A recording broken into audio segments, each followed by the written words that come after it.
Il y a le CLS restreint, c'est-à-dire comité local restreint, là où les personnels étatiques se réunissent. Et il y a le CLS élargi à la population. En restreint, chaque service vient avec l'expertise de son service pour résoudre un problème qui se pose. Il se pose par exemple le problème de la criminalité dans une entité bien donnée. Quand on doit faire le bouclage, la police a sa part de responsabilité. L'ANER a la part de responsabilité. L'autorité locale a sa part de responsabilité. Le parquet aussi. Maintenant, ils interagissent. Chacun, dans son domaine d'action, fait ce que les textes lui disent. Et enfin, on va maintenant faire une action commune pour régler le problème. Dans le quartier Kanzou, la commune de Bungulu, parfois au cours de ces réunions, quand il y a des soucis, ils nous appellent pour voir comment statuer et trouver solution.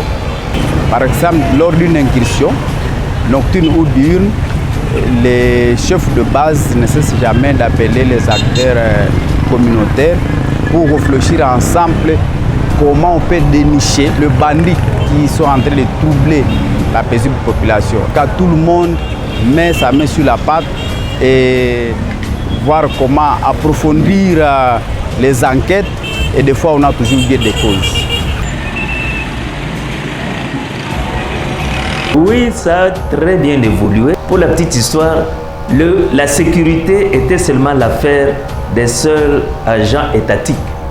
À l'époque, vous ne pourriez pas voir un civil aller participer à une réunion de sécurité, par exemple, à l'époque de Mobutu, quand on avait encore le commissaire des zones, le commissaire sur le genou. C'était seulement l'affaire des agents de l'État. Aujourd'hui, on a ouvert la porte à toute la population.